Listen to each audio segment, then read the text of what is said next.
আচ্ছা, আজ তোমাদের সাথে খুব সুন্দর একটা মিনি ব্লগ শেয়ার করি। তো চলো, সকাল সকাল আমি রেডি, সরি রাতে রাতে আমি রেডি। মানে এখন মোটামুটি 8টা তো বাজে। তো আমি যাচ্ছি বিয়ে বাড়ি। তো আমার একটা ফ্রেন্ডের বিয়ে ছিল, তো রিসেপশন পার্টি ছিল আর কি।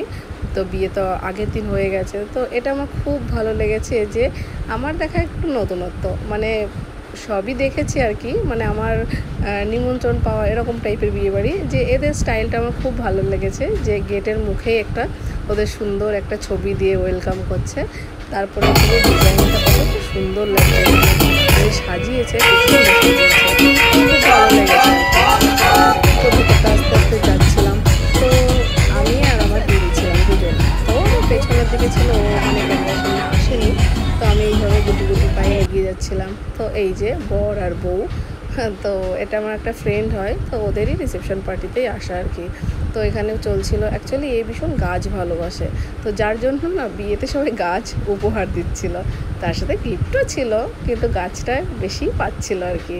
তো যে যেমন মানে গাছপ্রেমী আর কি, সেটাই আর কি। তো যাই হোক, আমার এই ওয়ালটা এত ভালো লেগেছে যে যার জন্য আমি একটু ভিডিও না করে পারলাম না। মানে আমার খুব ভালো লেগেছে যে এই ডেকোরেশনটা, যে বিয়ে বাড়িটা খুব সুন্দর করে সাজিয়েছে। তো খুবই ভালো লাগছে। তো তারপরেই চলে গেলাম, মেয়ের বাড়ির থেকে তত্ত্ব এসেছে। এত হিউজ পরিমাণে তত্ত্ব দিয়েছে যে আমি ভিডিও না করে পারলাম না। তো প্রচুর পরিমাণে তত্ত্ব দিয়েছে। তো তারপরে আর কি, খাওয়া দাওয়া, যেহেতু রাত হয়ে যাচ্ছে, বিয়েবাড়ি অ্যাকচুয়ালি আমি কিছু খাই না, তো প্রথমেই নিয়ে নিয়েছি যেটা দেখলে আর কি। তো তারপরে আমার কি বলো, মাছ মাংস খাই না, তবুও বাধ্য হয়ে, মাংস তো খাবো না, যার জন্য বাধ্য হয়ে একটা মাছ নিয়ে নিয়েছিলাম। তো সেটা দিয়ে খাওয়া দাওয়া সেরে তারপরে ছিল গিফট ওপেনের পালা। এটা হলো এই ফ্রেন্ডটার, মানে ও আবার পড়ায়, যেসব ছাত্রছাত্রীরা ওরা মিলে একটা গিফট দিয়েছে।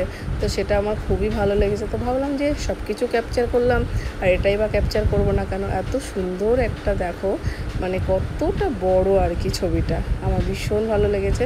তো যাই হোক, ভবিষ্যতে আমিও কোনো একদিন এরকম একটা বড় ছবি বাঁধাবো, আমি আর আমার হাজব্যান্ডের সাথে। তো তারপরে ফটো টটো তুলে আমরা গুটি গুটি পায়ে বাড়ি চলে আসলাম। তো আজকের মতো টাটা।